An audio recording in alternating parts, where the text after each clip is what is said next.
오늘 이 시간에는 빌립보서 4장 6절로 7절까지 말씀을 가지고 염려에서 벗어나는 방법, 감사와 더불어 하나님께 알리라 하는 제목으로 말씀을 증거하도록 하겠습니다. 하나님께서 기뻐하시는 교회 공동체는 어떠한 모습입니까? 오늘도 지난주에 이어서 하나님이 기뻐하시는 공동체 모습을 살펴보려고 합니다. 빌립보 교회가 그리스도 안에서 하나님이 기뻐하시는 공동체가 되기 위해서는 계속 실천해야 될 세 가지가 있다고 말씀을 드렸어요. 그것이 빌립보서 4장 4절부터 6절까지 나와 있습니다.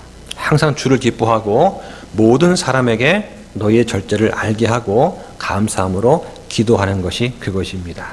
이 세 가지를 실천하다 보면 세상은 도저히 알 수 없는 하나님의 화평이 우리 화평침례 교회의 공동체를 둘러싸게 될 것으로 생각이 됩니다.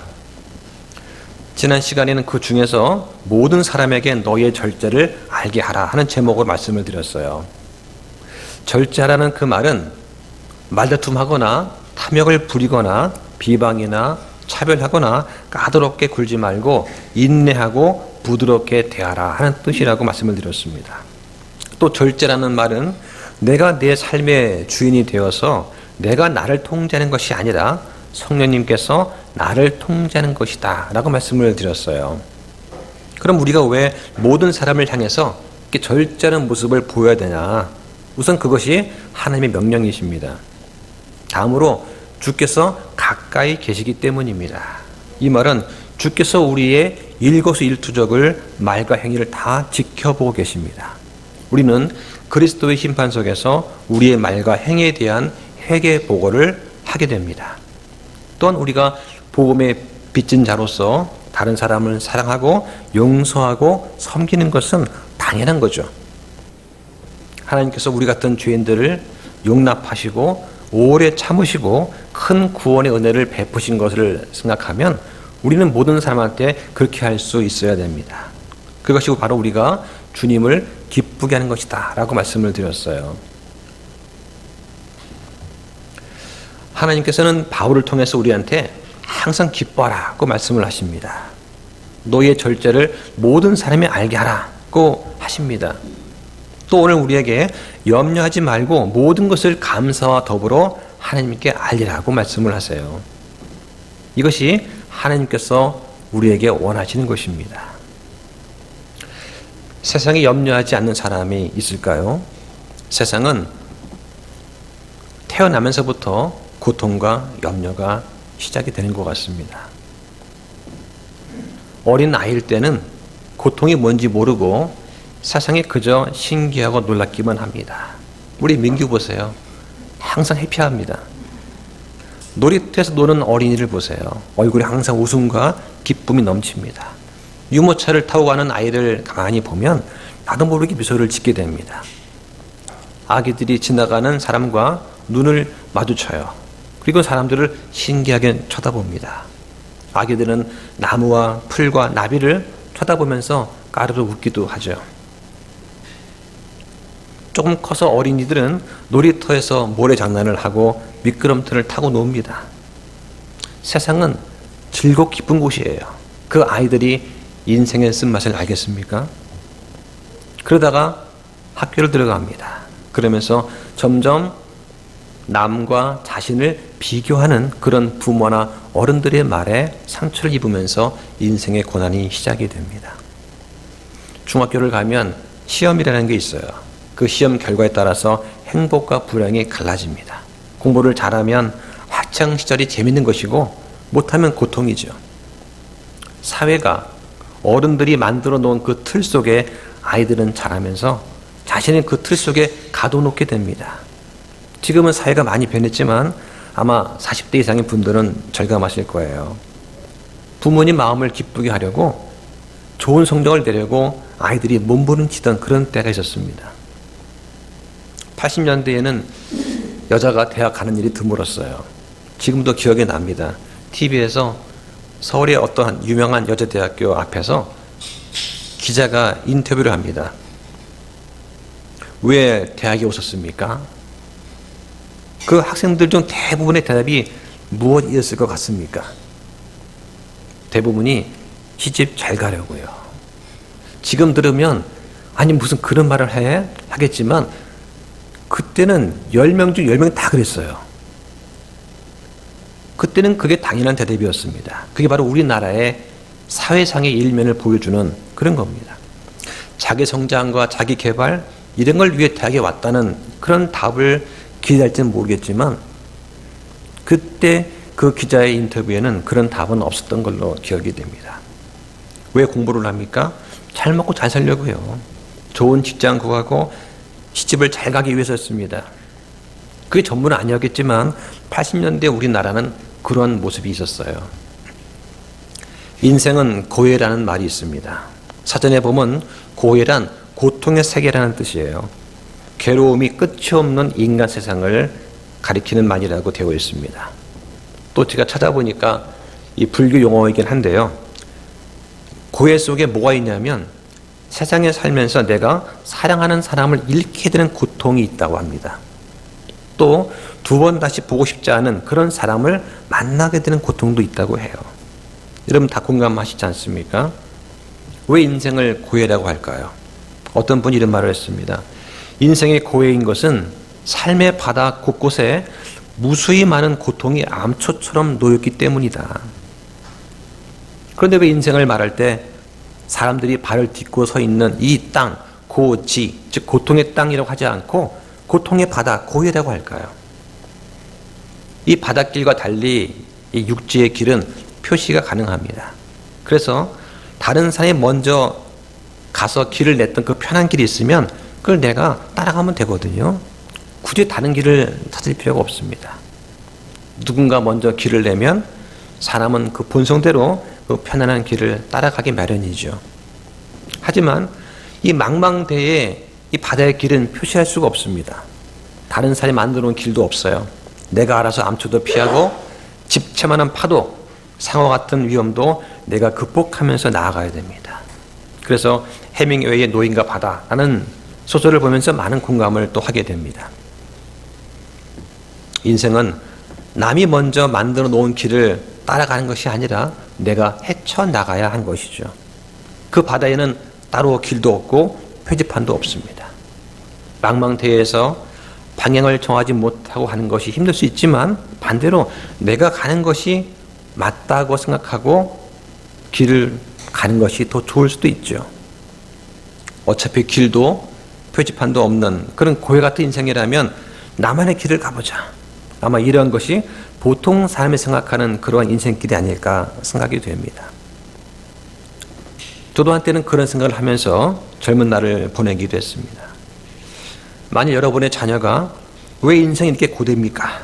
왜 취직도 안 되고 모든 사람이 나를 향해서 싫어하는 것처럼 여겨진다고 염려한다고 물으면 뭐라고 답변하시겠습니까? 무엇 때문에 사회생활이 힘듭니까? 사람은 사회 관계 때문에 힘들죠. 일이 고된 것은 참을 수가 있어요. 내가 선택한 겁니다. 그런데 인간관계는 참으로 참기 어려울 때가 많습니다. 우리 빌립보서 4장 1절과 2절에 보면 이런 말씀이 있습니다. 그러므로 극진히 사랑하고 사모하는 나의 형제들 곧 나의 기쁨이 왕관인 나의 극진히 사랑하는 자들아 이와 같이 주 안에 굳게 서라. 내가 유오디아에게 간청하고 순두계에게 간청하되 그들이 주 안에서 같은 생각 품을 것을 간청하더라. 여기 보면 빌립보에 있는 바울의 사랑하는 형제들은 서로 마음이 일치하지 않았습니다. 그들 가운데는 구원받았다고 말을 하면서 소위 교회의 리더라고 하면서 다른 생각을 품고서 교회에 염려를 가져오는 그런 두 여자 이야기가 나옵니다. 그들 때문에 다른 성도들도 큰 염려를 가져왔어요. 세상뿐만 아니라 교회 내에서도 갈등이 존재합니다. 왜냐하면 우리가 다 성숙한 사람들은 아니거든요. 또 빌립보서 1장 15절에 보면 이런 말씀이 있습니다. 참으로 어떤 이들은 심지어 시기와 다툼으로 그리스도를 선포하고 또한 어떤 이들은 선한 뜻으로 하나니. 자, 바울이 말한 이 말씀의 배경이 무엇입니까? 당시 로마에는 시기와 다툼으로 가득 차서 바울을 대적하는 그런 설교자들이 있었습니다. 로마에 있는 이방인들한테 복음을 전하고 구원의 큰 기쁨을 누리게 하고 싶었던 그런 마음으로 로마로 향했던 바울은 지금 어떤 상태입니까? 유대인들로부터 고소를 당해서 재판을 기다리며 사형 집행을 당할지도 모르는 그러한 상태에서 지금 셋집에 구금되어 있어요. 바울은 주님을 기쁘게 하려는 그런 마음에서 그 일을 시작했는데 지금 바울의 상황은 어떻습니까? 고난과 고통 가운데 있습니다. 그럼에도 불구하고 바울은 뭐라고 합니까? 항상 주를 기뻐하라. 기뻐하라고 말을 합니다. 왜 그랬을까요? 분명 바울은 모든 염려를 극복하는 비결을 찾아냈을 것입니다. 그게 무엇일까요? 하나님의 은혜로 우리는 그 비결을 오늘 빌립보서 4장 6절로 7절 말씀에서 찾고자 합니다. 그 비결이 뭔지를 살펴보기 전에 먼저 염려가 무엇인지 말씀을 드리겠습니다. 염려라는 단어는 성경에 20번 나옵니다. 그리스어로는 메림나오라는 단어인데요. 영어로는 careful 이렇게 되어 있어요. 이 단어의 뜻은 뭐냐면 어떤 일을 직면하여서 걱정하는 것을 말합니다. 원래 이 말의 뜻은 마음이 어수선해지는 것을 뜻하는 말이에요. 예를 들면 우리 마음속에 희망과 부푼 기대가 있을 때 우리는 한쪽 방향으로 가게 됩니다. 그런데 염려는 우리를 다른 쪽 방향으로 이끌어가는 거죠. 내가 이 일을 하게 되면 얻게 될 기쁨을 생각하면서 희망과 긍정적인 마음을 갖고 그 일을 추진합니다. 근데 한편에서 어떻습니까? 이 일이 잘못되면 어떡하지? 내가 손해가 얼마고 사람들이 나를 뭐라고 할까? 이런 걱정과 부정적인 생각이 우리의 마음을 어수선하게 만드는 거죠. 따라서 염려라고 하는 것은 뭐냐면 한마디로 마음이 나뉘는 것입니다. 행복과 불행 사이에서, 칭찬과 비난 사이에서, 이익과 손해 사이에서, 하나님과 세상 사이에서 마음이 나뉘는 것입니다. 비슷한 뜻의 단어로 걱정이라는 단어가 있습니다. 걱정이라는 말에는 억압한다는 그런 뜻이 있어요. 우리가 뭔가 매우 걱정하게 되면 그것이 우리의 마음을 억압할 때가 있습니다. 걱정에 대해서 잠도 못 자고 밥도 못 먹고 단맛이 나는 음식도 쓰게 느껴집니다. 그거 왜 그렇습니까? 우리의 마음이 억압되기 때문에 그렇습니다. 이 걱정, 염려라는 단어는 신체에 여러 가지 부작용을 가져옵니다. 머리도 아프고 목도 뻐근해지고 위염과 시려 심지어 허리도 아플 때가 있어요. 이 염려에 대해서 또 다른 면이 있습니다. 영적인 관점에서 볼 때 염려라고 하는 것은 어떤 상황과 사람들 그리고 사물에 대해서 잘못된 생각과 잘못된 감정을 갖게 만듭니다. 모든 사람들이 다 나만 미워하는 것 같고 나한테만 일들이 불리하게 작용하는 그런 것처럼 느껴질 때가 있어요. 염려는 우리한테서 기쁨을 빼앗아가는 가장 큰 도둑입니다. 우리 자신한테 염려하지 말자 이렇게 외치는 건 소용이 없습니다. 기쁨을 앗아가는 염려를 막기 위해서 아무리 다짐을 하고 아무리 기합을 넣어도 염려는 사라지지 않습니다.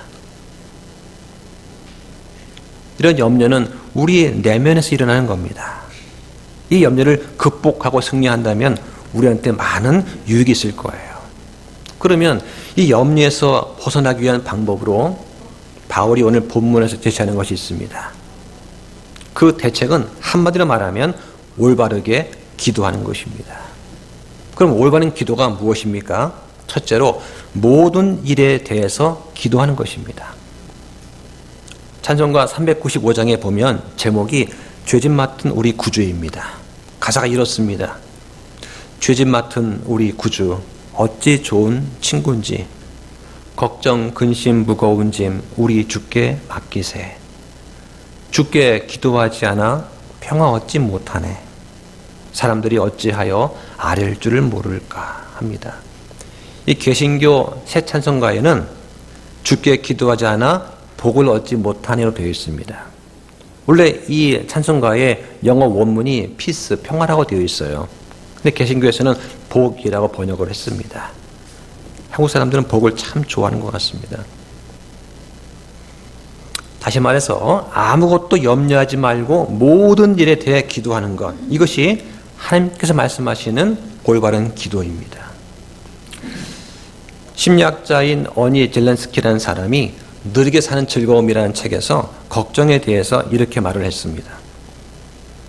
우리가 한 걱정을 내용을 분석했더니 96%는 불필요한 걱정이더라 하는 거죠. 그 걱정의 40%는 절대로 발생하지 않을 일에 대한 걱정이었다고 합니다. 30%는 이미 일어난 일에 대한 걱정이고 22%는 별로 신경 쓸 만한 일이 아닌 사소한 것이라고 합니다. 또 4%는 우리가 바꿀 수 없는 그런 일이었다고 합니다. 그럼 나머지 4%가 뭐냐? 우리가 바꿀 수 있는 일에 대한 걱정이라고 하는 거죠. 여러분은 아무것도 염려하지 말고라는 그 말씀을 어떻게 좀 마음으로 확신 있게 좀 받아들이십니까? 이 말씀은 우리가 현실을 바라볼 때 장밋빛 유리창을 통해서 인생을 봐야 한다는 그런 의미는 아닐 것입니다. 우리 가운데 있는 질병과 죄들과 그런 문제들을 다 무시하라는 그런 뜻은 아닐 거예요. 믿음은 실체고 삶의 현장입니다. 바울은 우리가 모든 일에 대해서 기도해야 하기 때문에 아무것도 염려하지 말라고 말을 지금 하고 있습니다. 사실 저는 이 아무것도 염려하지 말라 그 명령을 좀 살면서 많이 깨뜨리고 있습니다. 저 자신도 염려한 일이 참 많습니다. 바뀐 것이 있다면 제가 설교하기 전에는 제 삶과 가족의 삶과 아이들 장래 이런 것들이 주로 염려 걱정의 대부분이었어요. 근데 지금은 여러분과 교회에 대한 걱정, 근심도 할 때가 많습니다. 그러나 우리가 아무것도 염려하지 말아야 할 이유는 무엇이냐? 모든 일에 대해서 기도하기 때문에 우리가 염려하지 말아야 한다는 것입니다. 다시 말해서 기도할 수 있는데 뭐가 걱정이냐 하는 것입니다. 여러분, 하나님께서 우리한테 아무것도 염려하지 말라고 하는 그 말씀이 명령처럼 율법처럼 들리십니까? 그리고 그 명령을 율법을 지키지 못해서 괴롭습니까? 머리로는 인정하는데 현실의 삶의 무게가 너무 무겁다고 느끼십니까? 왜 하나님께서는 아무것도 염려하지 말라고 하실까요? 하나님께서 우리 형편을, 우리 사정을 누구보다 잘 아시기 때문입니다. 하나님께서 우리를 다스리십니다. 그렇게 하시도록 우리는 우리의 모든 것을 하나님께 내어 맡겨야 됩니다. 남자가 군대에 가면 걱정이 되고 두렵습니다. 한 번도 가보지 않은 길을 가야 하니까 그렇습니다. 군대에 가고 싶어 가는 사람이 과연 얼마나 되겠습니까? 근데 제대하고 나면 어떻습니까? 별거 아니죠. 할만합니다. 거기도 사람이 사는 곳이니까 그렇습니다. 그래서 아버지는 뭐라 합니까? 아들한테 걱정하지 말고 잘 다녀오라고 말을 합니다.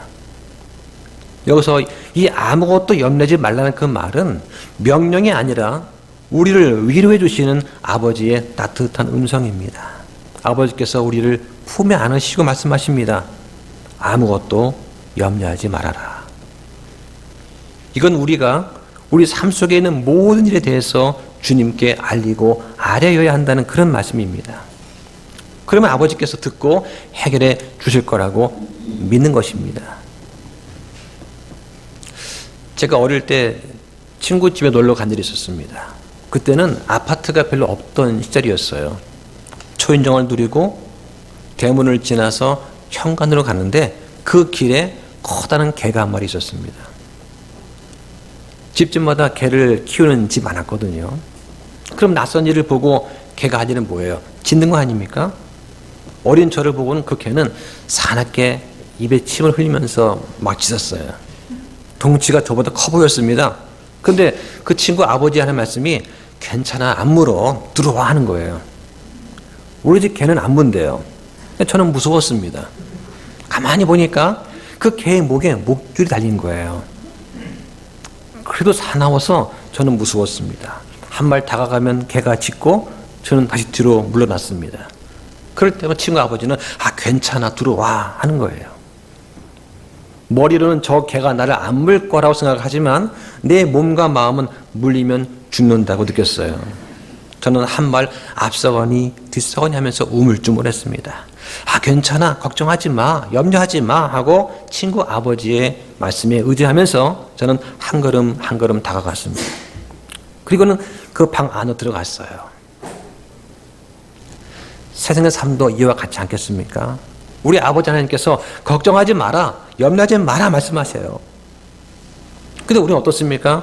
그 세상이 우리가 보기에는 너무나 거센 파도와도 같습니다. 그 파도만 보면 너무나 무서워요. 그러나 그 파도 뒤에 계시는 하나님을 보면 용기를 얻게 됩니다. 그게 믿음으로 걷는 것이 아닐까요? 우리는 큰 사건에 대해서만 기도하는 그런 경향이 있습니다. 그리고 작은 일은 내가 처리해야지 하면서 기도하기를 잊어버릴 때가 많습니다. 그러나 작은 일은 놔두면 큰 일이 됩니다.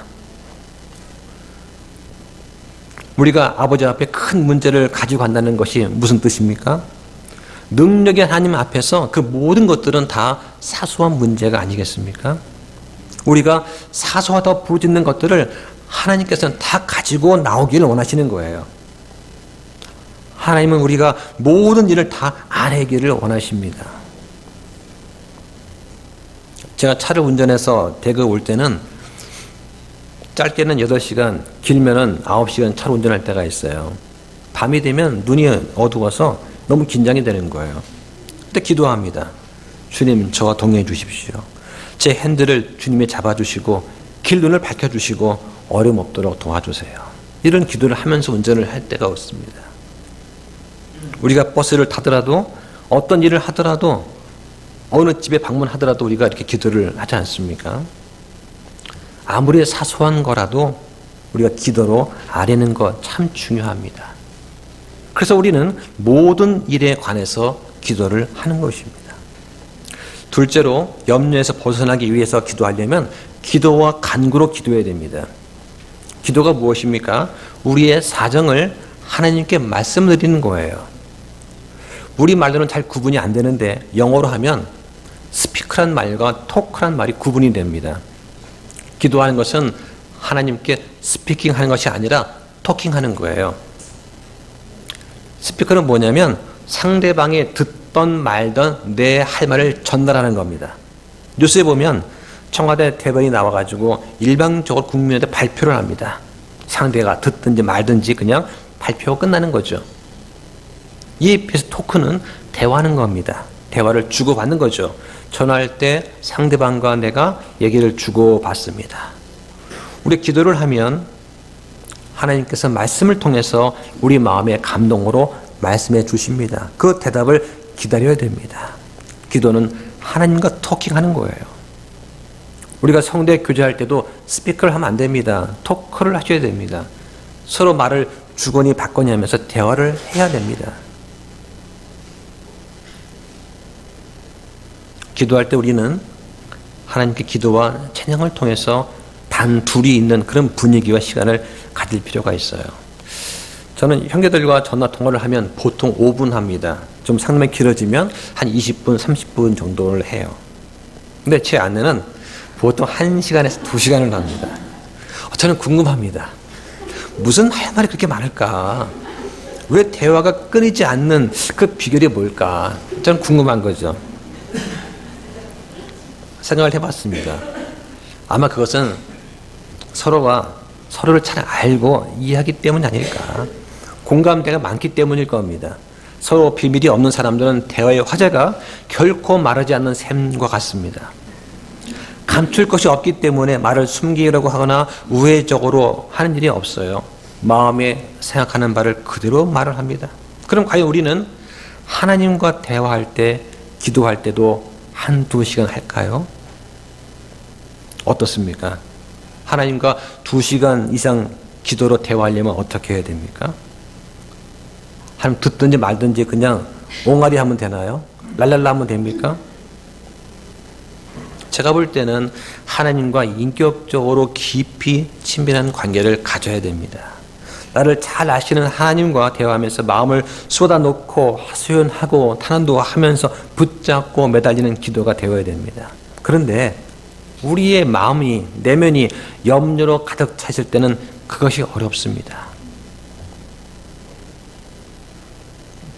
저는 말씀을 읽을 때 이 피아노나 바이올린 그 음악을 틀어놓고서 이렇게 읽습니다. 말씀을 읽고 묵상하면서 또 기도를 합니다. 다음 주 설교가 이제 묵상에 대한 것인데요.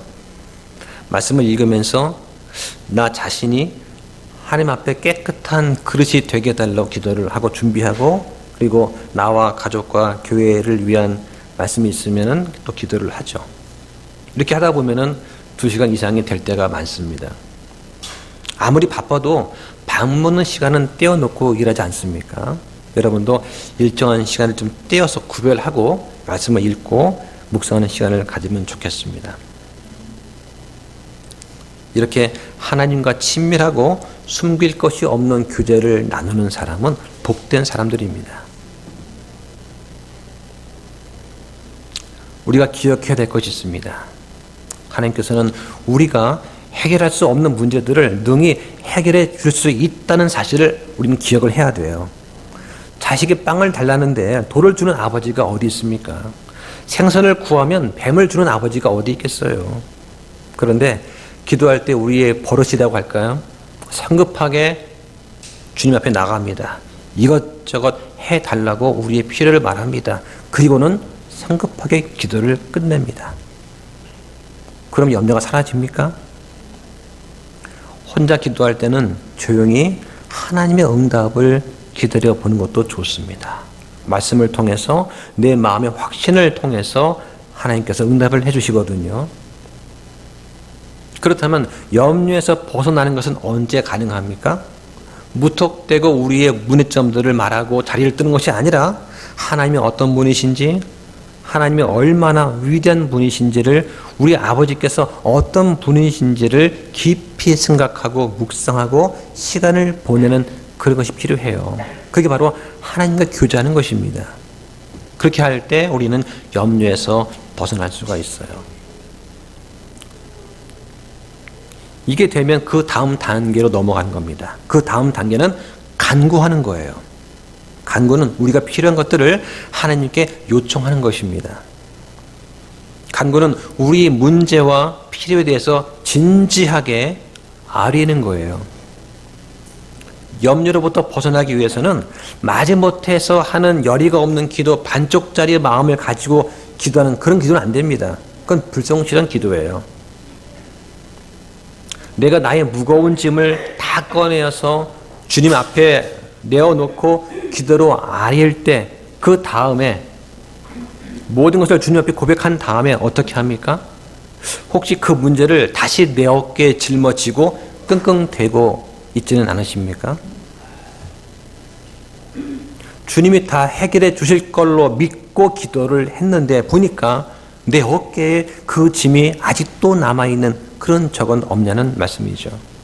이건 저의 문제이기도 합니다.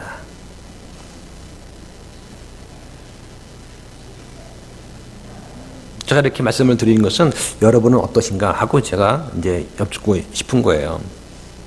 열심히 주님 앞에 기도했는데 아직도 그 문제를 내가 끙끙대고 있는 건 아닌가 하는 거죠. 우리가 아직도 연약한 모습이니까 어쩌겠습니까? 우리 한계인 것 같아요. 성경은 믿음이 없이는 하나님을 기쁘게 할 수 없다고 말씀합니다. 하나님께 가는 자는 반드시 그분께서 계시는 것을 믿어야 한다고 히브리서 11장 6절에 말씀합니다. 또 마태복음에 보면 우리는 기도할 때 많은 말을 해야 하는 것이 아닌 것을 알 수 있어요. 더욱이 너희는 기도할 때 이교도들과 같이 헛된 반복의 말을 사용하지 말라. 그들은 자기들이 말을 많이 해야 아버지께서 들으실 줄로 생각하느니라. 그러므로 너희는 너희 아버지께서 너희가 그분께 구하기 전에 너희에게 필요한 것들을 아신다고 하는 것을 기억을 하라고 말씀하세요.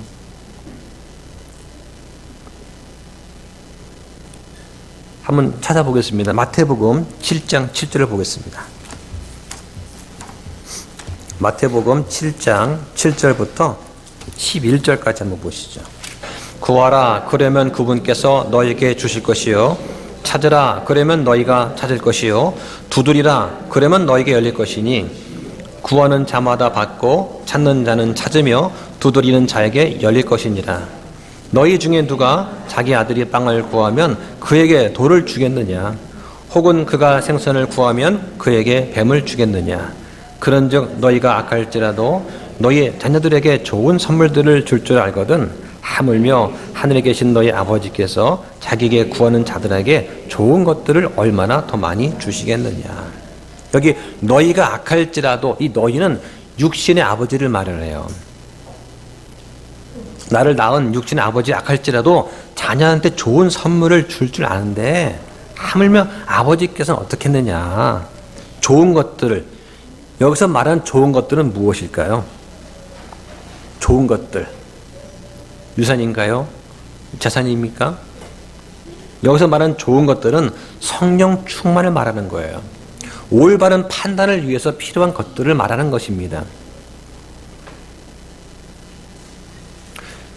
구약의 기도와 신약의 기도를 비교해 보면 구약의 기도는 한나의 기도처럼 내 혼을 쏟아 놓으면서 기도하는 것이라면 신약 기도는 그리스도의 전 인격을 믿고 상한 심령으로 기도하는 것입니다. 전 인격이라고 하는 것은 뭐냐면 예수님께서 하신 말씀과 우리를 위해서 하신 일들, 대신 당하신 고통, 슬픔 이런 것들을 생각하면서 예수님께서 그런 경험을 하셨으니까 나 이 마음과 이 고통도 잘 아시겠지라고 믿으면서 도우심을 구하면서 기도하는 거예요. 이게 인격적인 기도입니다. 이러한 종류의 간절한 기도를 예수님이 하신 적이 있습니다. 한번 또 찾아보시죠. 히브리서 5장 7절 보시겠습니다. 히브리서 5장 7절.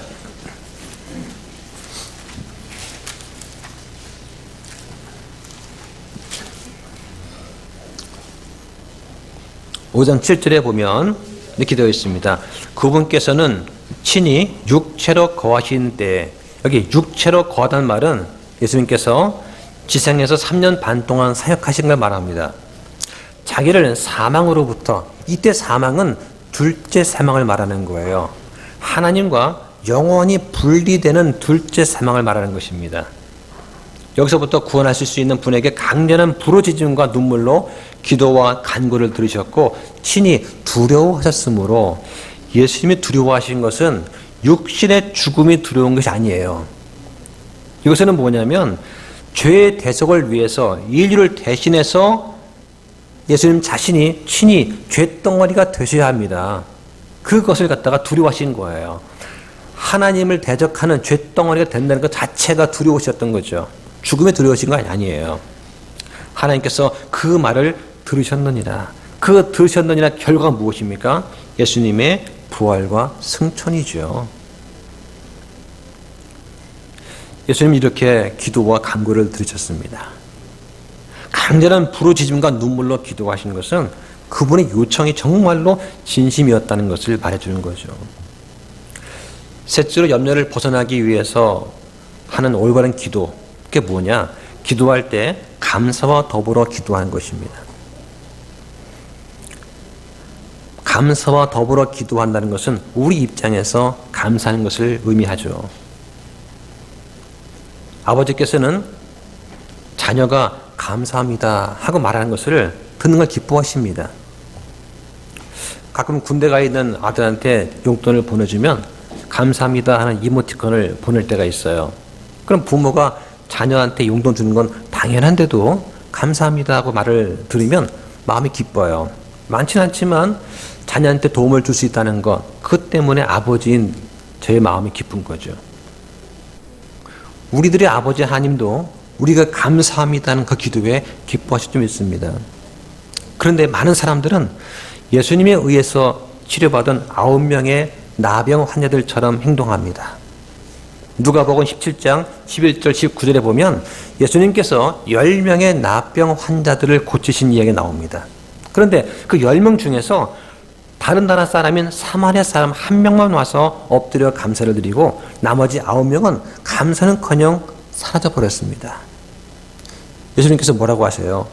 10사람이 정결하게 되지 아니하느냐? 그런데 9사람은 어디 있느냐? 이 타국인 외에는 하나님께 영광을 돌리러 돌아온 사람은 내가 찾지 못하였도다 라고 말씀하셔요. 여러분은 여러분의 삶에서 저항할 수 없는 감사가 있으십니까? 은혜에 감격해서 감사하다고 말하지 않고서는 도저히 배길 수 없는 그런 감사가 있으신가요? 그런 감사가 있는 분이 그리스도인이에요. 감사할 줄 모르는 사람은 배은망덕한 사람입니다. 우리가 기도할 때 기도와 함께 감사를 드려야 한다는 것을 기억하시기 바랍니다. 무엇을 감사해야 됩니까? 하나님께서 우리에게 해주신 일들을 기억하고 지금도 우리를 위해서 하고 계시는 그 일들에 감사하면서 기도를 해야 돼요. 그런 의미에서 오늘도 우리가 주의 만찬을 하면서 기념하고 기억했습니다. 이렇게 하는 가운데 우리의 모든 문제가 균형 있게 해결될 줄도 믿습니다. 그런 올바른 기도는 우리의 마음과 생각을 지켜줄 것입니다. 하나님께서는 우리의 염려가 되는 문제를 처음부터 항상 제거해 주지는 않으실지도 몰라요. 하지만 아버지께서는 우리한테 약속해 주셨습니다. 어떤 약속입니까? 모든 이해를 뛰어넘는 하나님의 화평을 우리한테 약속해 주셨어요. 이것은 세상에 줄 수 없는 화평입니다. 오직 하나님만이 주시는 화평이에요. 이 화평에 대해서 잠깐 살펴보겠습니다. 한번 찾아보시죠. 요한복음 14장 27절입니다. 요한복음 14장 27절.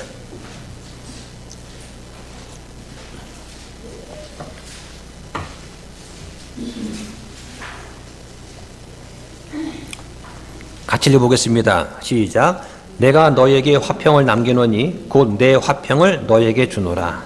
내가 그것을 너에게 주는 것은 세상에 주는 방식과 같지 아니하니 너희는 마음에 근심하지 말고 두려워하지도 말라.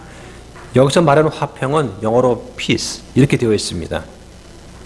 히브리어로는 샬롬이라고 하고요. 그리스어로는 에이레네라고 합니다. 신약에는 94번 나옵니다.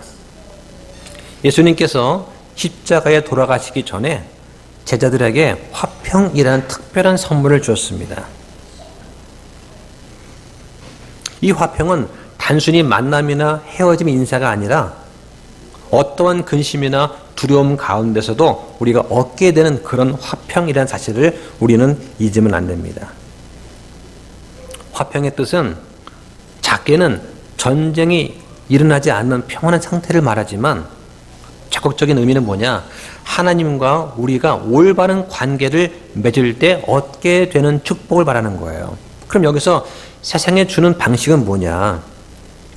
유명한 주석가인 알버트 반즈라는 사람이 있어요. 그 사람이 세상에 주는 평화의 특징을 이렇게 말을 합니다. 첫째는 뭐냐? 부나 지위, 명예로부터 오는 평화가 있다. 그렇죠? 예. 돈과 재산이 많고 내가 명예가 있고 지위가 높으면 당연히 평화롭겠죠. 두 번째는 뭐냐면 주변에 있는 사람들이 말하는 아첨, 가식적인 칭찬에서 주어지는 평화가 있다. 셋째는 거짓된 진리나 종교에 의해서 오는 거짓된 평화가 있다고 말을 합니다. 그냥 평안하다라고 하는 거죠. 지금 이 시대가 교황이 다스리는 천년왕국인데 뭘 고민하느냐라고 하는 겁니다. 거짓된 평화라고 말하는 것이죠. 자, 한번 또 찾아보겠습니다. 몇 절 넘겨가지고요. 요한복음 16장 33절입니다. 네, 2장 넘기시면 요한복음 16장 33절.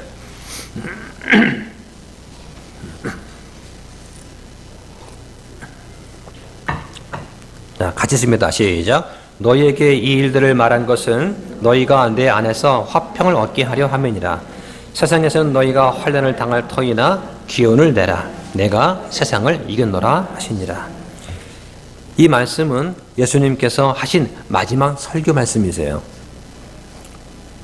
다락방에서 예수님께서 그 제자들한테 하신 말씀이에요. 특별히 16장 1절부터 이 말씀은 예수님께서 이제 곧 박해를 받을 그런 제자들한테 하신 그런 위로의 말씀들이에요. 여기서 세상은 뭐냐? 하나님으로부터 분리된 모든 대적자들, 사탄의 무리와 세력을 말합니다. 그 세상을 내가 이겼노라 말씀하십니다. 그래서 그리스도인의 화평이란 뭐냐? 환난이 없는 화평이 아니라 환난 중에도 극복할 수 있는, 극복하면서 얻어지는 그런 화평을 말하는 거예요. 그리스도께서 세상의 통치자를 이기셨기 때문에 우리한테 화평을 줄 수 있는 겁니다. 그럼 오늘 본문 빌립보서 4장 7절에서 말하는 하나님의 화평은 어떤 화평이냐? 첫째는 죽음에서부터 공포에서 벗어나는 화평입니다. 둘째는 세상에서 주님으로 인해 누리는 화평이에요. 사람들이 나를 알아주지 않더라도 주님과 함께 있을 때 누리는 화평을 말합니다. 그리고 성령의 소욕대로 살아가기 위해서 우리 마음과 생각을 지켜주는 그런 화평입니다.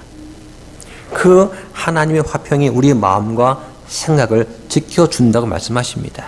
여기서 마음을 지켜준다는 말이 뭐냐? 잘못된 감정에 휘둘리기 쉬운 마음을 지켜준다는 거예요. 생각을 지켜준다는 게 뭐냐? 잘못된 생각에 빠지기 쉬운 것을 지켜준다는 것입니다. 우리의 마음과 생각이 성령의 소욕을 따라서 살아갈 수 있도록 지켜준다는 거예요. 그럼 그 결과가 무엇입니까? 그 화평이 우리 마음을 지배하면서 우리에게 기쁨을 줄 수 있다는 것입니다. 이 말씀은 그렇다고 해서 우리가 어떤 외부의 시련이 없어진다는 것을 의미하지는 않습니다. 대신 우리 안에 평안한 확신을 줍니다. 어떤 확신입니까? 우리를 염려하게 만드는 어떤 상황이나 우리의 기쁨을 앗아갈 수 있는 어떤 사람들이나 어떤 것들도 우리에게서 하나님께서 주시는 기쁨을 빼앗아 갈 수 없다는 것. 이것을 기억하시기 바랍니다. 말씀을 정리하겠습니다. 이 놀라운 화평, 염려가 없는 자유함, 이런 것들은 우리의 필요를 하나님께 알려드릴 때 비로소 가능합니다. 어떻게 알려드립니까? 올바른 기도를 통해서 알려드려야 됩니다. 모든 일에 기도하고, 기도와 간구로 기도하고, 감사와 더불어 기도하는 것입니다. 그런데 중요한 것은 이 모든 일이 예수 그리스도를 통해서 가능하다는 것을 기억하셔야 됩니다. 오늘 본문에 그러면 모든 이해를 뛰어넘는 하나님의 화평이 그리스도 예수님을 통해 너희 마음과 생각을 지키시리라 하십니다. 예수님은 하나님께로부터 오는 모든 영적인 복의 근원이 되십니다. 영적인 복이 무엇입니까? 에베소서에 보면 이런 말씀이 있습니다. 하나님은 곧 우리 주 예수 그리스도의 아버지를 찬송할지어다. 그분께서 그리스도 안에서 하늘에 처소들에 있는 모든 영적인 복으로 우리에게 복을 주셨다고 하십니다. 영적인 복은 무엇입니까? 유대인이 받았던 물질적인 복과는 다른 것입니다.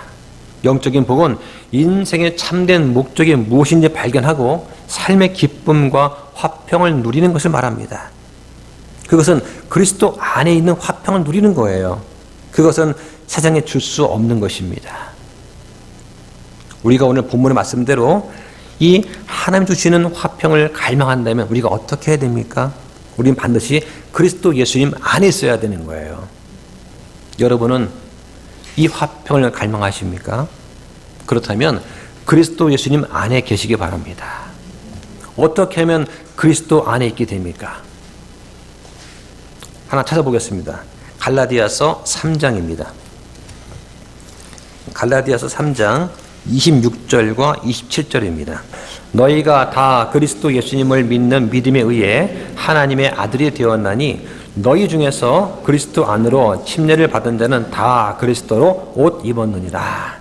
여기 침례는 물 침례와 성령 침례를 같이 말합니다. 그리스도로 옷 입었다는 말은 예수님이 나의 옷이 된다는 거예요. 우리가 그리스도 예수님 안에 있게 될 때 하나님의 화평을 우리는 얻을 수가 있어요. 그런 다음에 여러분은 이 바울이 가르쳐준 올바른 기도를 통해서 하나님과 자주 교제를 나눠야 됩니다. 하나님은 여러분과 교제를 나누시기를 원하십니다. 한번 진지하게 생각해 보시기 바랍니다. 나는 과연 그리스도 예수 안에 있는가? 나는 지금 하나님과 올바른 기도를 통해 만나고 있는가? 한번 진지하게 생각해 보시기 바랍니다. 자, 기도 마치겠습니다.